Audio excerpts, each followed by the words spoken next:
Hello and welcome. This yoga practice will start off with some yang standing postures at the beginning of practice, and we'll need a little bit of wall space because we'll try a little bit of balancing, and it might be nice to be near a wall for the balancing.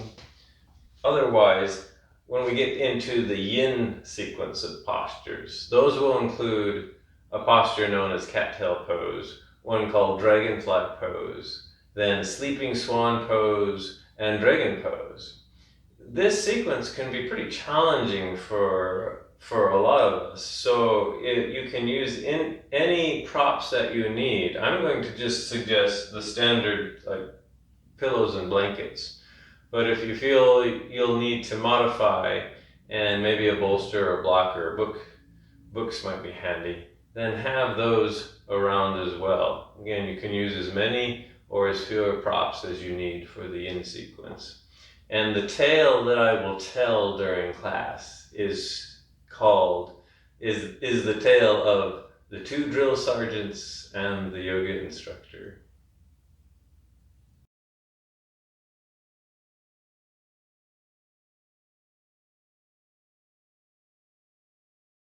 Let's start in mountain pose. Mountain pose is standing with stability, attention, a little bit of energy running through the body. So feet are stable. Maybe start mountain pose with figuring out where you want your feet. And this, like I said, this pose is meant to feel stable. So wherever your feet are now, if they're not feeling stable, move them around. So maybe they go wider, maybe they go closer together, maybe toes turn out a little bit, maybe toes turn in a little bit. And then when you finally find that stable stance, really root through the entire bottom of each foot equally. And you have your center of weight kind of right in the middle between them. You're lightly toning through the legs, and that energy that you give the legs creates a little bit more stability up through the legs, through the hips. Spine is neutral, core is slightly toned, shoulders rolled up and back so that the chest is expansive here. Head is, again, neutral, crown of your head is pointing up towards the ceiling. Face is soft, eyes are soft, jaw is released, thoughts are fuzzy. But here you're standing with some integrity, you're standing with some awareness. You take some time here to maybe notice your environment, your internal landscape, your inner ground, your breath. And allow your breath to be part of the mountain pose. And you can stay here for a few breaths and just settle. Just settle. Remind yourself of what your intention for class, for this practice is here. And if you don't quite understand the point to mountain pose, then I would suggest try castle pose as a counter. So what is castle pose? So I'll demonstrate castle pose. Castle pose is basically the opposite energetic feeling of mountain pose. So for castle pose, maybe I should start off with a description of castle pose. I call castle pose because you're creating a castle around your heart. You're protecting your heart. So what you should do is cave your shoulders forward and cave your chest inward. That means you have to round your spine. You can move your head kind of forward and down. So shoulders are forward. Maybe your whole torso is moving forward. You're in this slight forward fold, and you can take your arms and you can cross your arms across so this is castle pose. Now you've completely enclosed and protected your heart. For many of us, this feels very familiar. It kind of feels like everyday life. So we go out in this aggressive world here, and we have to put on our castle pose as we navigate this fast-moving, aggressive culture here. Now from castle pose, now that you're here and you kind of feel this, it's like, oh, this is kind of feeling like very confined, right? And I don't suggest that you practice this pose on a regular basis. Move slowly, unfurl back into mountain pose. So roll yourself up tall, back to neutral, back to stable. Release your arms, roll your shoulders up and back here. Maybe change your stance. You can take a wider stance that feels more stable. Sometimes I call it a superhero pose. So feel like you're a superhero that just saved the city from certain doom. And you're realizing what you have just done here. So heart is now exposed and open and free rather than being contained inside the castle. This is a mountain pose here. So you can do another round of this. You can do a cycling of castle pose and mountain pose. So you can round yourself down and close yourself off in castle pose. And then slowly unfurl yourself and feel that unfurling as you move back into a more expansive and open pose, such as mountain pose. And then from here, we'll go ahead and do a little bit of loosening up the hips. So I call this next exercise hula hoop cycling because I don't have a better name for it. If your feet were fairly close together, move them at least shoulder distance apart, maybe even slightly wider than shoulder distance, so you do really have a stable stance. And then begin to shift your hips over to one side and start making hula hoop circles. So shift your hips back, maybe you lean slightly forward. You want to be stable here so you don't fall over, and then hip shift over to the other side. So you're making these nice circles with your hips. And the idea here is to loosen up the socket joint around each hip socket. So you can just notice the movement and the motion on each hip socket joint. And you can do maybe 4 circles in one direction. And then when you get done with those 4, switch directions, go the other way. And just notice how the weight shifts on each foot, staying nice and stable. And notice maybe there's a little snap, crackle, and pop going on in the hip joints as you do this here. And then from here, go ahead and bring yourself back to stillness and neutral. We'll try some one-legged balancing. And since one-legged balancing can be challenging for many of us, then this is where a little bit of wall space is advisable. So in other words, just get next to a wall so that you have the wall there and you have the comfort of the wall, just in case you get really wobbly and you feel like you're going to fall over. You can always reach out and stabilize yourself with the wall here. So we'll try to start to balance on the left foot.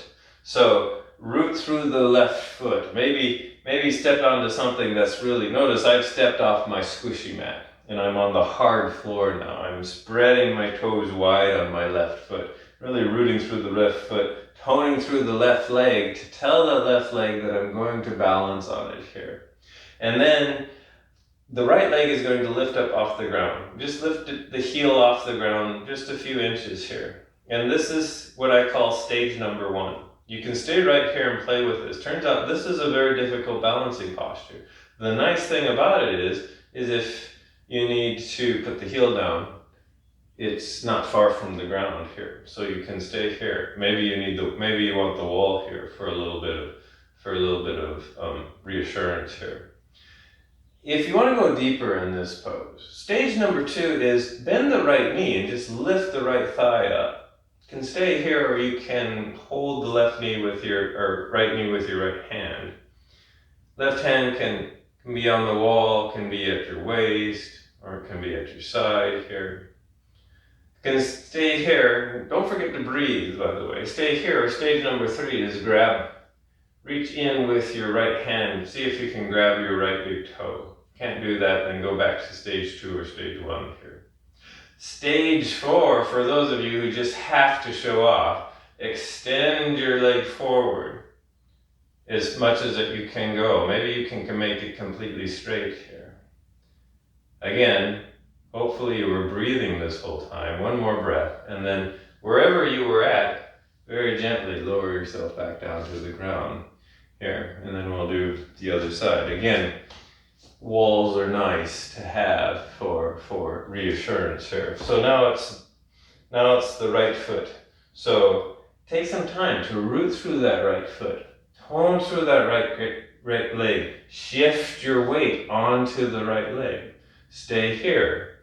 Or you can try the balance. Lift the left heel up off of the ground. And then just see how this feels. You can just stay here again. This is as challenging as any one-legged balance pose. The nice thing is the heel is only a few centimeters off the ground, so it's easy to set it back down. Stage number 2, maybe bend the knee, lift the knee, and grab the knee with your left hand. And if that's going well, maybe reach inside, find the left toe with the left hand. You can just stay here. This is a nice balance pose here. It's almost kind of tree pose. Or finally, if you want to, you can extend that left leg out just as far as it goes. And then release the left leg. Let it shake it out and then shake the legs out here. Then one final balancing exercise, and then we'll get into the yin work here. So, nice stable stance again, maybe feet hip or shoulder width apart. And then see if you can lift your heels up off the floor and just balance on the toe mounds of your feet here. And then see if you can bend your knees and lower your torso straight down. Maybe arms come forward and palms face forward as you do this. So see if you can do this slowly over maybe 2 breaths or so. And there's maybe there might be a little snap, crackle, pop here. And then when you get down, hands can come down and you can bring yourself come to seated here. Whew. So that was the warm-up. Here's the first yin posture. So this is the first long held yin posture. This is called cattail. So cattail, we'll move into it in stages. So we'll start lying on our back. Legs extended out long here. And then the first stage to cattail is lift the left leg up. So it's extended and you just lift it up as far as it goes. And then lower the left leg over to the right side until the left foot touches down. And then inch yourself onto your right side here. Head can rest in your hand, in your forearm here. So this is stage number 1 for cattail. If you're feeling a lot here, we're trying to find our edge. So if this is your edge, you stay here. If you want to keep going, stage number 2, bend that right bottom knee and reach back and find the right foot with your left hand. Maybe you can't quite reach that right foot, so you can always get a towel or a strap. And if you really want that foot, you don't really need the foot can maybe just hang out here. But if you can get the foot with your hand, that's okay here. That's stage number 2. Stage number 3 is melt this left shoulder back towards the ground here, as far as it goes until it stops. For people who are really flexible in their back, maybe they get that shoulder all the way onto the ground. For most of us, it stops somewhere and just floats here. If that's too injurious or painful, then back yourself off to a more appropriate bus stop. And we'll stay here for a couple more breaths. So I'll just this is a good time for a reminder of how to practice yin. You can break it down into kind of 3 tattvas, or 3 principles. The first one is called finding your edge, and that's what we just did by slowly moving in stages into the posture. And then we stop at the one that's most appropriate for us. The second principle is called stillness. Once we have figured out what our appropriate shape is, and our appropriate shape is different for every one of us, then we try to stay for a while. We try to cultivate some patience and some fortitude and try to convince ourselves that we're doing something useful here, even though there's not a lot of motion going on. The idea to yin is the fact that it is passive, it is still, and this is helpful for a lot of us here. And that has to override a lot of monkey mind. It has to override a lot of cultural and egoic programming, where we learn that we need to be doing something in order to be considered useful or worthwhile. And the answer is no, we have worth even if we're not doing something. We don't have to be a doing all the time. We still have worth when we're a being here, and we're trying to be a being in these impostures. So just a couple more breaths here on this side of cattail. The final principle is time. Staying for some time at your edge, at your stopping point, so that the connective tissue system can get a little bit of pressure, of healthy stress here. We're coming out of this side of cattail, so you can bend that top knee, drag the top knee on top of the bottom knee, release the bottom foot, and then slowly roll yourself back onto your back. And this is, notice the rebound here. Notice if there was any kind of residuals from that pose here.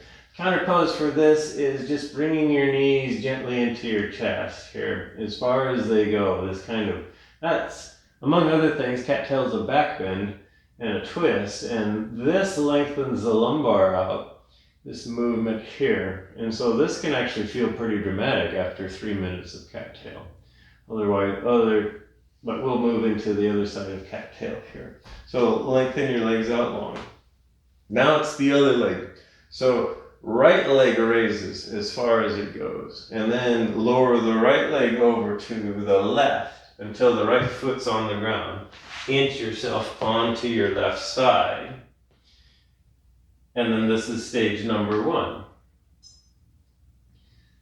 Stage number 2, stay here, or stage number 2 is bend the bottom right knee, reach back, or left knee, reach back with the right arm. See if you can find the left foot here. Stage number 3 is to melt this right shoulder back here. Head and neck, by the way, should be reasonably comfortable. So if it kind of rolled and kinked into a very uncomfortable and painful position, roll it back or grab a pillow or a blanket to rest your head and your neck on here. And then we'll stay here. We'll stay here for a few minutes in the side of cattail. Well, I'll stay here for a few minutes. You're residing in your postures, and you're noticing how your sensations and how you're feeling, and if your body actually starts to tell you, I think I'm done with this posture, that shy little voice,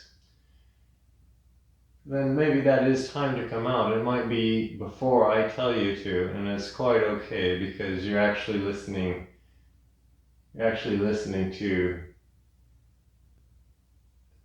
your inner voice, to your true self. And that's kind of the crux of the story I'm about to tell here. So continue to breathe. Breathing is part of the posture, so we're not completely still in yin. Our blood is still circulating. Our breath is still here. We're about halfway through this posture. Maybe another minute and a half.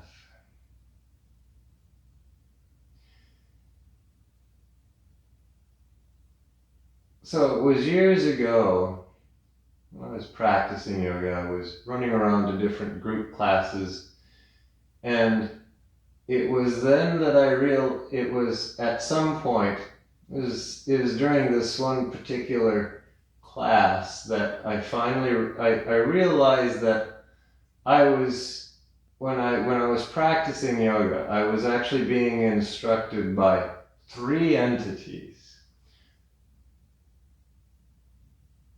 And I had to keep them all straight. And I'm trying to figure out which entity is actually teaching me something. It's actually the most useful. These 3 entities, these three entities I call the two drill sergeants and the yoga instructor. So the name of the tale is two drill sergeants and the yoga instructor. And in this particular instance, I had walked in, had taken this class, and it turned out to be a power yoga class. Very, very young in nature. So heavy, think hot and sweaty, heavy workout yoga class, which is not necessarily a bad thing. Can be a good thing. The instructor tended to be rather aggressive, and so the external instructor, the guy that was teaching the class, the instructor, he was actually really, really pushing everyone really hard. All right, so we're coming out of this side of cattail. Release the foot if you had the foot. You can bend this top knee, drag this leg on top of the bottom leg, and then it's easier to kind of roll onto your back again.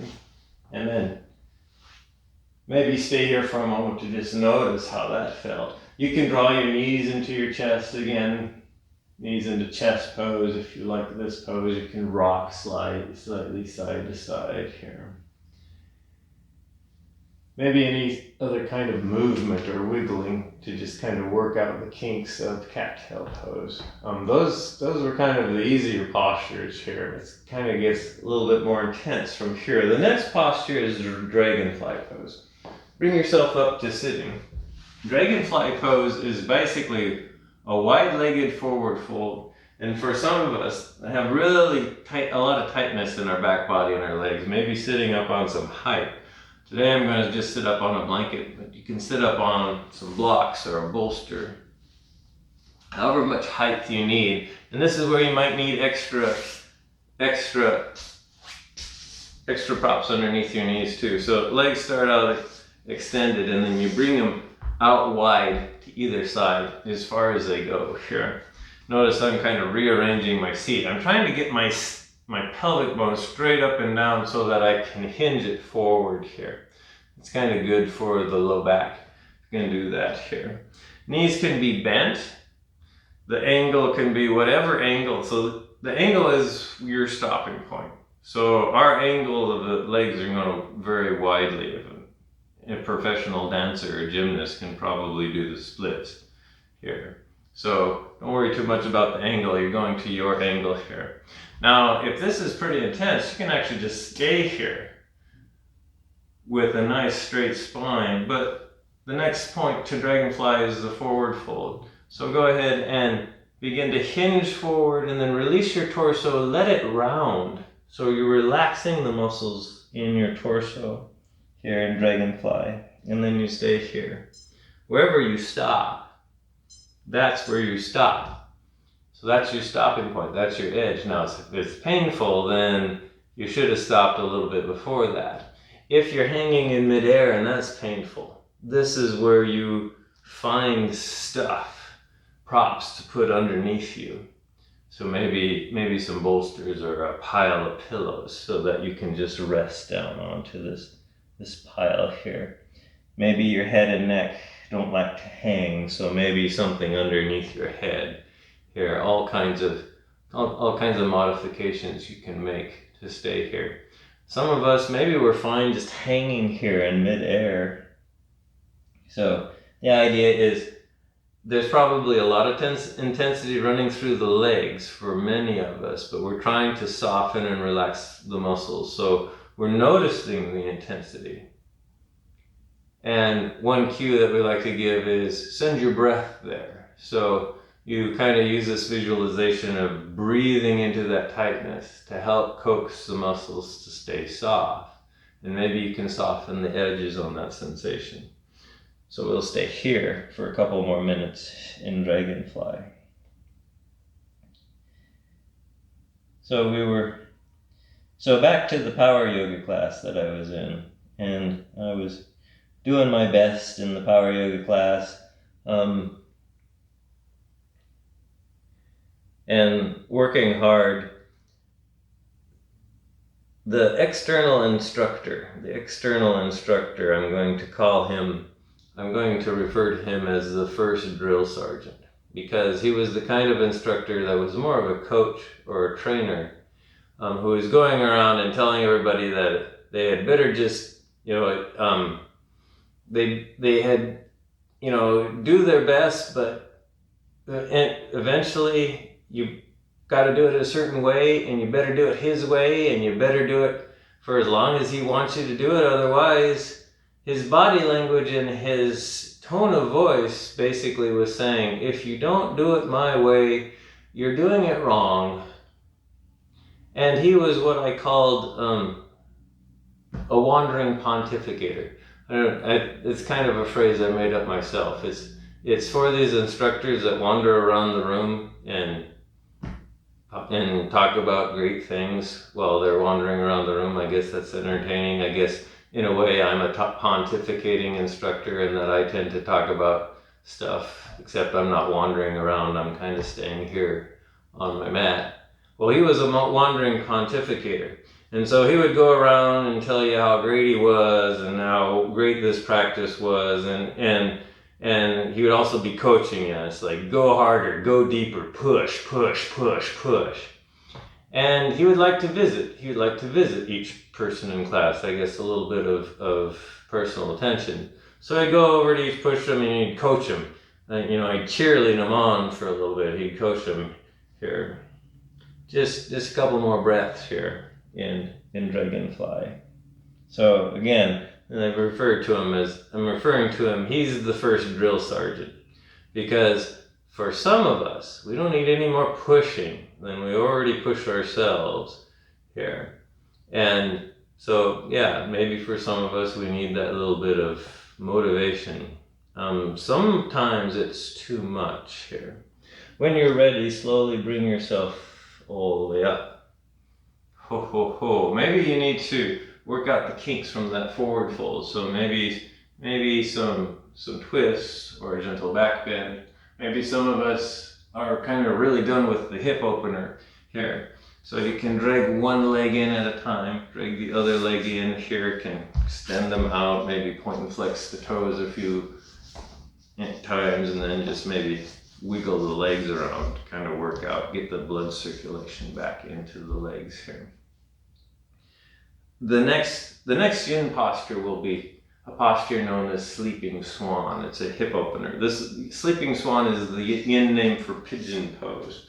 So you'll make your way onto hands and knees. And there's an alternative to this one if this one ends up being a little bit too intense here. So from hands and knees, bring the right leg forward in between your hands. So you're coming into a low lunge. Right foot is in between your hands. Inch the left knee back, and you can always put padding under that back leg if you need it here. Walk this right foot over to the left side. As you do so, lower the right knee and lower your hips. And you might have to adjust this front heel. If this is supposed to be hip opener, not a knee opener, so if this knee is starting to protest, bring the heel closer into your hip. If you don't make it all the way under the floor and that feels painful or unstable, start grabbing props to put under your hip and that front thigh. So this is maybe where a pillow is really handy here. You can try swan. So swan is this gentle back bend where you press your hands and arms into the ground and just lift your torso up here. And then very slowly, paying attention to how you're feeling, what your sensations are, begin to lower your torso down into sleeping swan here. So you go as far as you go.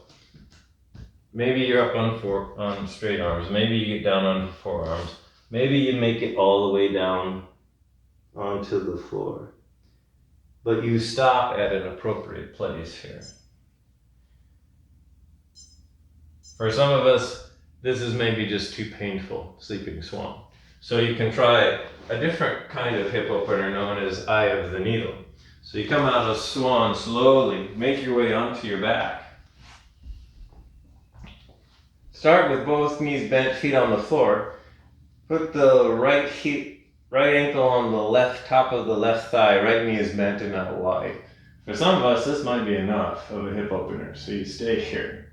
Otherwise, bring the left leg in, clasp your hand around the left thigh or the left shin to hold that in place. So in other words, find find the depth of this posture here. Otherwise, we'll just stay in Sleeping Swan here for a couple more minutes.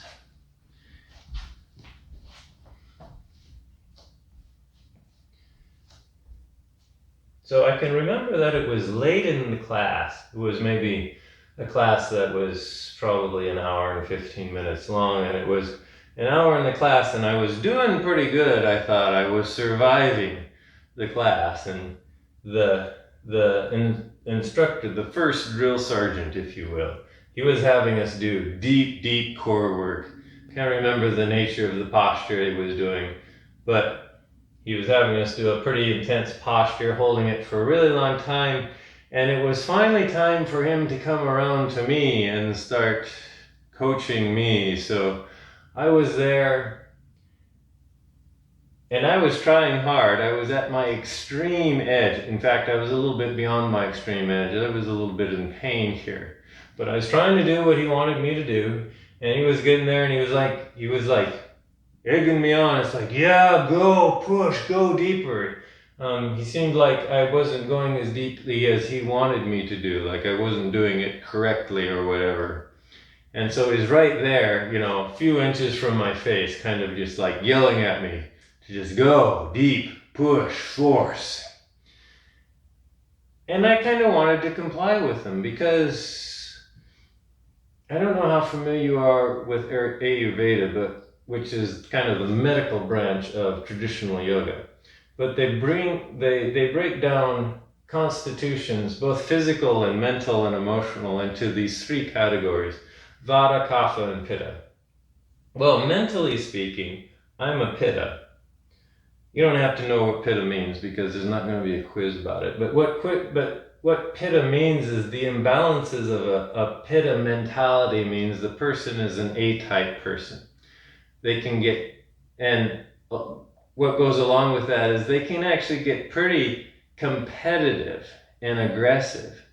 And left to my own imbalances mentally, I can get pretty aggressive and competitive with myself, which means I'm in complete agreement with the first drill sergeant, mentally speaking.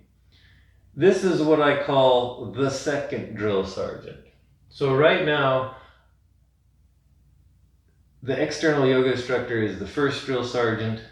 My own mental mentality to push myself beyond my limits and thinking that's the correct thing to do, I refer to as the second drill sergeant. And I realized that I was being taught this yoga class by these two very aggressive drill sergeants, the external drill sergeant and me. We can come out of Sleeping Swan now.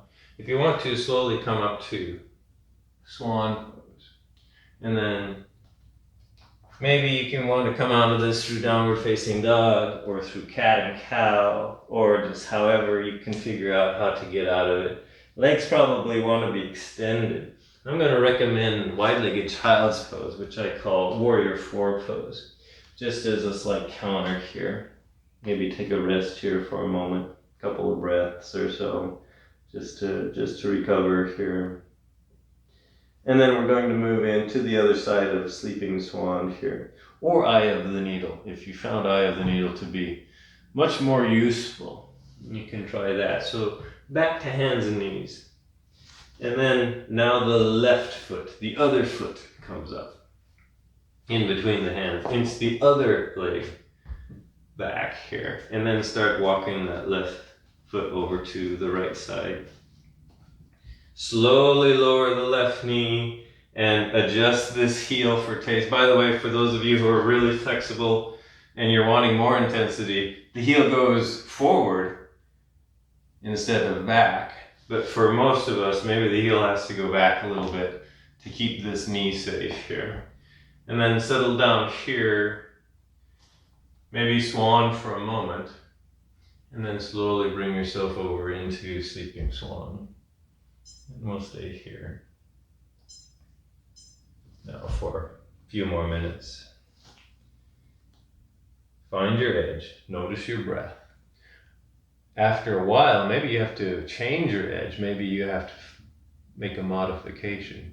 Or after a while, maybe you have to come out, which is more useful than getting injured. Speaking of injury, I'm there, back into the power yoga class. I'm there, and I'm going deep. And the first drill sergeant is telling me to go deeper, and the second drill sergeant is telling me to go is agreeing and telling me to go even deeper, even though I'm actually injuring myself. And then finally out of all of this coaching, there's this little tiny shy voice that comes from I don't know where. This is kind of metaphorical, but somehow it reaches above the din of all the aggressive coaching, and it says, in this shy little voice, which I can barely hear, but I actually do hear this shy voice. The shy voice says, "Excuse me, but if you continue to do this, you will injure yourself."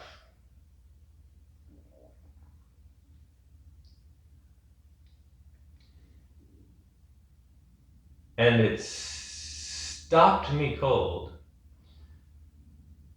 because it was this thought. The voice is metaphor for this deep thought, and it's coming not from the first drill sergeant or the second drill sergeant. It's coming from someplace deep inside of me. It's coming from the true self, and it's what I call the yoga instructor, because it's the one that's trying to tell me to do something useful out of the three entities that are there and present and all trying to have influence over what I do. That shy little inner voice that most of us tend to ignore because we're so fascinated by the drill sergeant and wanting to please the drill sergeant. And we often ignore that shy little voice. And it was at that moment, all of this I'm processing within a couple of seconds, of course. It was in that moment I realized it's like, okay, this is just ridiculous what I'm doing, because I am going to hurt myself.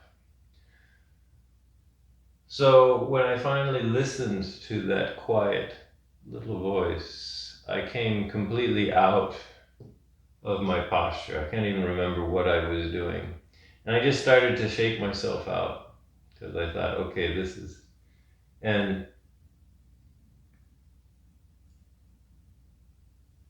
I just started to chuckle. I want to say giggle. I want to say that I was giggling, but probably sounded more like I was just chuckling. So I was just kind of standing there and resting and chuckling to myself. It's like, thank goodness I finally listened to the right instructor, a helpful instructor. Now, the external yoga instructor, the first drill sergeant, he had no idea what was going on. All he knew was I was no longer obeying him. So he shot me a very angry and frustrated look as he marched off to next person or whatever. Because, yeah, I was like, I had stopped doing what he was telling me to do, and I was doing something else, and I guess that was offensive to him. But I realized, I learned, I maybe already knew this, and maybe most of us already knew this, but I learned a lot. I learned the fact that I was getting taught by three different entities here. We can come out of Sleeping Swan. So maybe come back into Swan just for a moment. And then slowly make yourself out. Come out of Sleeping Swan however you would like to here. And then kind of just work the kinks out. Again, I'm going to suggest wide-legged child's pose for a few breaths here. So knees are maybe mat width apart. Big toes might touch. You sink your hips back and you just sink your torso and your arms forward. Stay here and just notice if you're still feeling the effects from Sleeping Swan, even though you're not in the posture anymore. And then time to go back to work here. So bring yourself up. I guess I'm the drill sergeant here in this video here. The first drill sergeant. So the next pose is dragon. So that's why this is work here. There are modifications for this. So back in table, bring the right foot up, inch the left knee back. And then you sink and soften. Let your hips sink into this pose here. So this is basic dragon. Oftentimes it feels fairly accessible in the beginning, and then as time progresses, it gets pretty intense here. So if your hands don't reach the ground for stability, remember you can get blocks or books, whatever you have available at home here. If that back leg is feeling sharp pressure points, put soft pressure points. You can also do things like double over your yoga mat if you have a yoga mat. By the way, you don't need a yoga mat for yin. But if you do have a yoga mat, you can use it to create piles of soft padding here. So here we are for a few minutes in dragon. And if this is painful for whatever reason, maybe it's in the hips, in the knees, or in the shoulders, because it can be pretty hard on the upper body to just hold your arms like this for 3 minutes. And then try inverted dragon. So slowly, if this is not working for you, slowly come out of dragon. Come into inverted dragon, extend the left leg forward.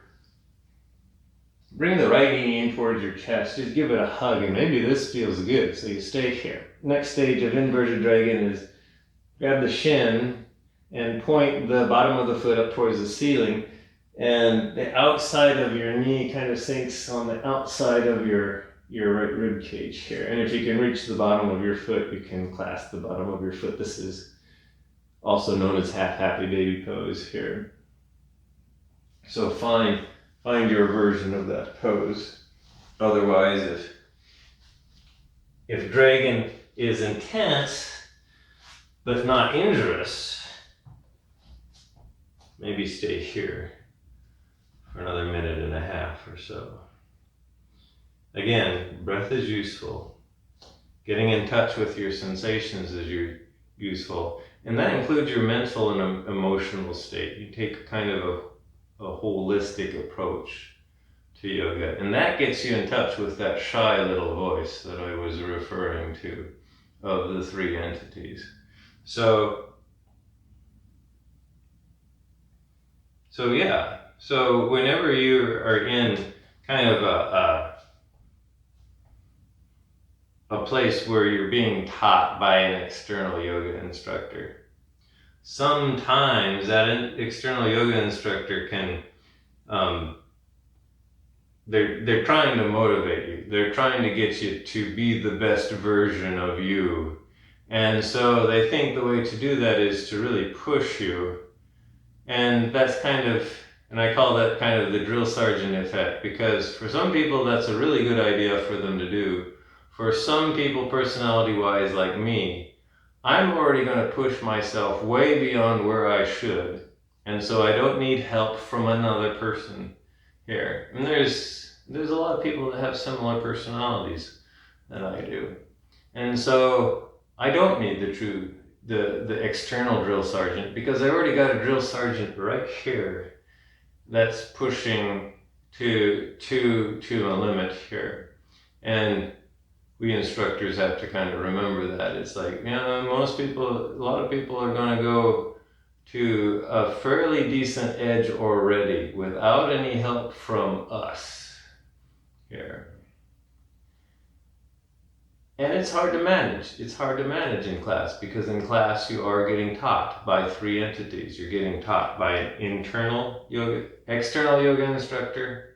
You're getting taught by your mind, your ego, the expectations of your ego, what you think you should be doing. So that's the second drill sergeant. And then finally, if you're listening, and listening is a metaphor. If you're listening, you can hear that shy, quiet little voice, which is part of your true self. It's part of your breath. It's part of the sensations that you're feeling. that are giving you useful feedback as to what you really should be doing. That's the true yoga instructor. That's the real yoga instructor in the room. It's that shy little inner voice that we often ignore because we're more interested in our egos here.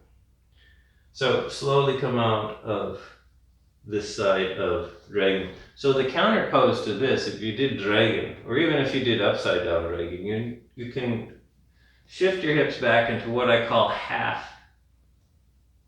monkey pose. So a half monkey pose is you're shifting back over that back leg and you're extending the front leg until you're feeling a nice stretch through the back of that front leg here, however far back that is. This is a counter pose, so you're only staying here for a few breaths and then slowly move yourself out. Maybe there's other motions you want to do to work out dragon, because dragon can, for a lot of us, can really be a dragon here. And then we'll go ahead and get the other side of dragon over with here. So left leg is forward, right leg is back. Again, think about padding, or maybe things under your hands here, or maybe upside down dragon, inverted dragon is a better idea here.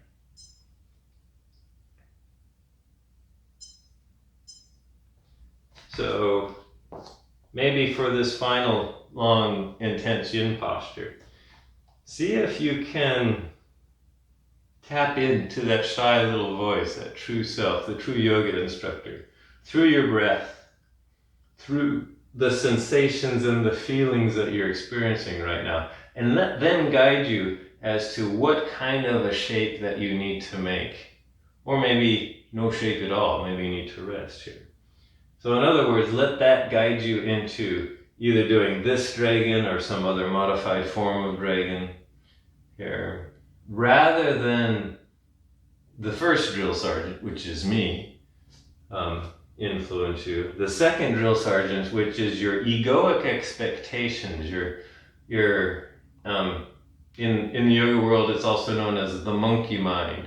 It's that really distracted mental process that's hopping from thing to thing and always saying, oh, I should do this, oh, I should do this, I should do this, I should do this, I should look this way. It's like I should be more active, I should sleep when I'm dead, I should have no pain, no gain kind of thing. And it's like, yeah, maybe in a yoga class you can ignore all of that and really start to listen to, say, well, what does my breath have to tell me? What are the physical sensations in my body? Where are they at? What's their texture? And when you start paying attention to all of those, the shy little voice gets a chance to speak. So we'll give the shy little voice about another minute and a half on this side of dragon. And maybe the shy little voice is saying, maybe you're in pain and maybe you need to come out and rest. And that's useful yoga from a very knowledgeable yoga instructor.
So we have about 4 more breaths here.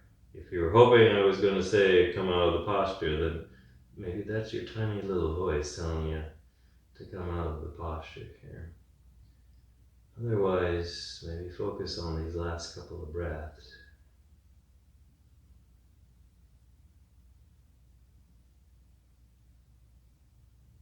And then when you're ready to come out, you can slowly make your way into half monkey pose if you liked that on the first side. Otherwise, you're going to make just gentle movements to work out the stagnation that developed in dragon pose here. So half monkey is shift your hips back. You're kind of balancing yourself with your hands. You're leaning forward and you're straightening this front leg until you feel something in the front of this front leg here. And just stay here for maybe another breath or so. And then move out of half monkey. That was the last yin posture of the sequence. We'll do a little bit of integration. We'll do a twist before we move into resting pose here. So how about this supine twist? Start out by making your way onto your back legs extended here. And then bend your left knee.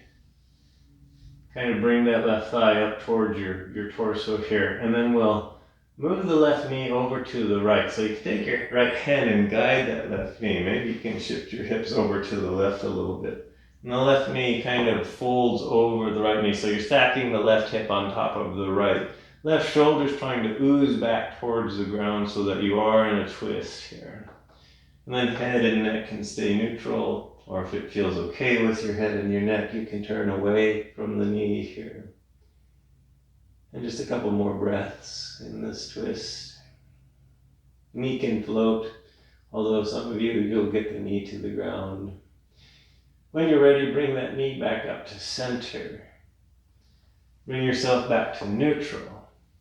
Extend the left leg, bend the right knee, bring the right thigh towards your torso. And then maybe the hips have to shift in the other direction. Take the left hand and guide that right knee over to the left. Right arm can extend out to the right side. And again, head and neck can stay neutral. Or if you want to twist in, a little bit of a twist in your neck, just turn your head away from your knee here. And then just kind of let things go, soften here. And then when you're ready, bring that right knee back up. Do any other kind of gentle motions or movements that you would like to work out, any imbalances or kinks that develop during practice. And then move yourself into your resting posture. It can be any restorative posture with any kind of props that you wish to use. It can be seated meditation. It can be what I'm doing, which is kind of a more traditional shavasana, just lying on the floor with arms and legs extended and kind of slightly out to the side so that they can roll open and just soften here so that you can release the muscular tension everywhere. That's kind of the point to resting pose, is to feel so supported that you don't have to have any superficial tension in your body here. You can cultivate some awareness to see if you can let it go. By the way, Shavasana is a hard posture. It's hard in the opposite ways that yang postures are hard. Yang postures, we're trying to engage the muscles in a coordinated way. Here we're trying to release the muscles. And it turns out if we hold chronic tension in our muscles, we have to practice to learn how to not do that, to undo that here. That's why this can be a useful pose too. And this is a good time. This is a good time at the end of a practice when you're still in your resting pose to now see if you can tap into, to notice. Again, this shy little voice that I'm using is a metaphor. It's obviously not a verbal voice. It's more of a intuitive feel after getting in touch with all of the physical nature of your being, but also the mental and the emotional and the psychological, the spiritual, the soulful of your nature here. And that all goes into that shy little voice that most of the time we can't hear. We can't hear that shy little voice because it's constantly being drowned out by the 2 drill sergeants. And yet, that shy little voice has more useful things to tell us, more useful things to teach us than often the true 2 drill sergeants. And that's what I reminded myself of. That's what I remembered during that power class. Is oftentimes it's the little voice that has the wisdom in it.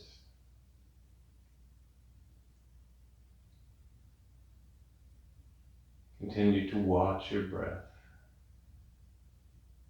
Feel its texture.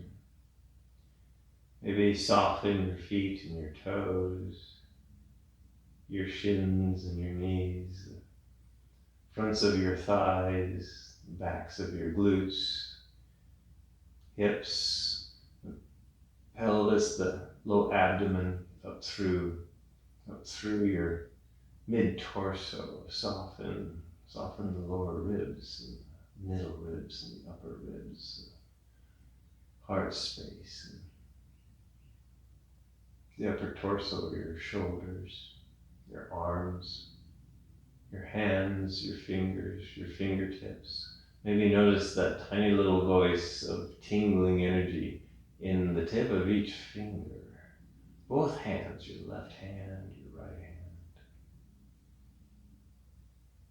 Soften up through your head and your face. Your jaw is soft. Tongue is soft. Inside of your mouth is released. Eye sockets are soft. The third eye, that space in between your eyes, releasing forehead and temples. Soft. Crown of your head released. Go inside your brain and let your thoughts be soft.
Begin to deepen your breath. You can start to make small movements, maybe start to move fingers, and start to move toes. And then maybe move arms and hands. Move feet. Legs start to move here. Maybe you can even gently move your head around if you need to here. Bringing yourself back. Telling your body you're getting ready to move here. When you do feel ready, softly bend your knees and roll over onto one side. When you get there, stay there for a moment. Cultivate a deep sense of gratitude for that shy little voice, for that true self, for that unique manifestation in the universe that is you.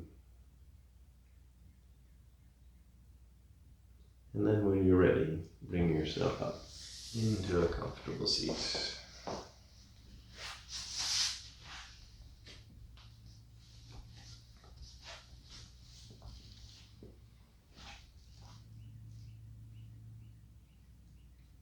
When you get there, bring your hands together in front of heart center. So I'll end practice with an Om. You can join in if you wish, or you can simply listen.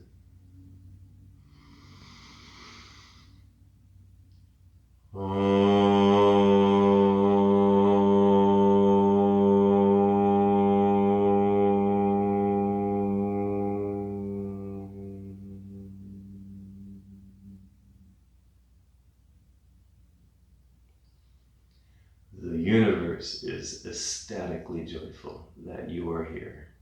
Namaste.